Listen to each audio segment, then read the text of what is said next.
Hello दोस्तों। तो इस प्रोबेबिलिटी के अब नेक्स्ट टॉपिक में हम लोग चलते हैं। वो एक बाइनोमियल डिस्ट्रीब्यूशन है। इससे बहुत ही बेहतरीन बेहतरीन क्वेश्चंस आते हैं दोस्त। तो हम लोग देखेंगे कि ये बाइनोमियल डिस्ट्रीब्यूशन को हम लोग सॉल्व कैसे करते हैं, राइट। तो बेसिकली सबसे पहले इसमें दो टर्म आते हैं, उसको बात में ध्यान रखते हैं। एक आता है एन, एक आता है पी, और एक आता है बेसिकली क्यू, और एक आता है आर। एन की अगर बात करेंगे उसको बोलते हैं नंबर ऑफ ट्रायल। एन क्या होता है? Number of trial. मैं कितने बार कोशिश कर रहा हूं वही नंबर ऑफ ट्रायल होता है, number of trial. And P, P basically होता है probability of success. P is the probability of success and Q is the probability of failure and R is the number of success. R is the number of success। तो R क्या है? Basically number of success है।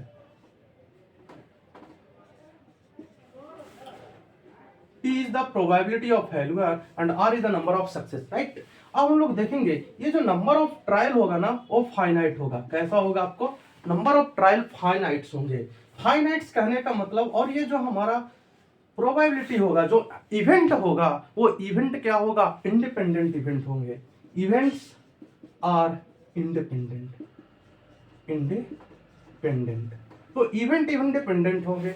अब इसका basically अब मुझे ये पता करना है कि जो सक्सेस होगा means probability of x is equal to R, मतलब r तक बेसिकली जो सक्सेस होगा वो r सक्सेस कितना होगा उसको हमको पता करना है। तो बेसिकली जो प्रोबेबिलिटी ऑफ सक्सेस होगा इसको बेसिकली क्या बोलते हैं? Probability of success.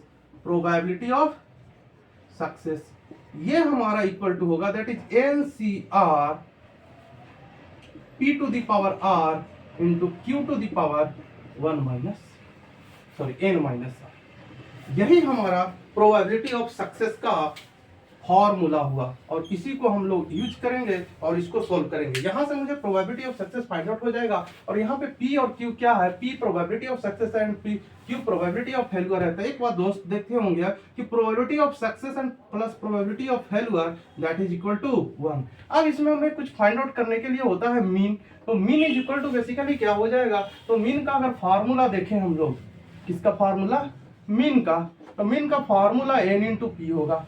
n into P को मीन बोलते हैं, और अगर वेरिएंस निकालना होगा, वेरिएंस, तो इसकी value n into p into q होगा। Basically where n is the number of trials and p is the probability of success and q is the probability of failure.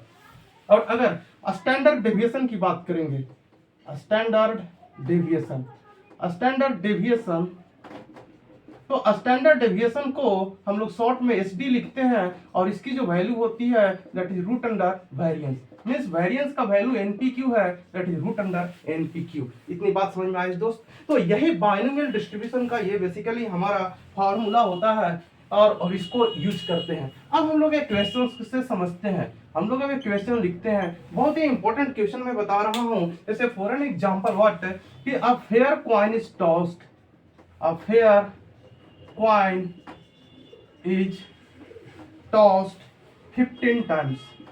15 times. The probability of getting, the probability, then find the probability of getting, find the probability of getting, then find the probability of getting exactly 8 heads। Exactly 8 heads. तो इस question में मुझे N P Q R find out करना है। Means जो total number of trials होंगे that is said to be N. Total number of कितना basically मैं ट्रायल कर रहा हूं, मींस टॉस्ट कितने टाइम्स कर रहा हूं, that is 15 times, therefore N equal to 15 and N equal to 15। Basically यहां पे हेड की बात कर रही है, तो पी मींस क्या? Probability of head. हेड ही तो मुझे लाना है, सक्सेस क्या करना है? मुझे हेड लाना है। हेड लाना मींस प्रोबेबिलिटी ऑफ हेड। तो प्रोबेबिलिटी ऑफ, अगर एक कॉइन्स को टॉस करेंगे तो प्रोबेबिलिटी ऑफ हेड क्या आएगा? 1/2। तो पी का वैल्यू क्या हो जाएगा? इसी को मैं क्या लिख सकता हूं? Probability of head that is, इसकी वैल्यू 1/2 होगी। क्यू की बात करेंगे means probability of failure. Q is the probability of failure. Failure कब होगा? इसका मतलब मुझे हेड लाना है, हेड नहीं आया, टेल आ गया, तो हमारा जो इवेंट आना चाहिए वो बेसिकली हमारा फेल हो गया। तो प्रोबेबिलिटी ऑफ बेसिकली यहाँ पे क्या हो जाएगा, टेल। तो क्यू क्या है, probability of tail means probability of failure, वो भी क्या हो जाएगा 1 - 1/2 दैट इज 1/2। आर बेसिकली कितने बार सक्सेस होना है मुझे, तो कितने बार हेड लाना है, सक्सेस मतलब हेड, हेड कितने बार लाना है 8 बार, 8 टाइम्स हेड लाना है, तो आर का वैल्यू क्या हो जाएगा 8। जब आर का वैल्यू 8 हो जाएगा तो यहाँ पे probability of X equal to क्या 8 मींस मुझे एग्जैक्टली 8 हेड लाना है। इसके लिए क्या फॉर्मूला होता NCR P to the power R Q to the power N minus R।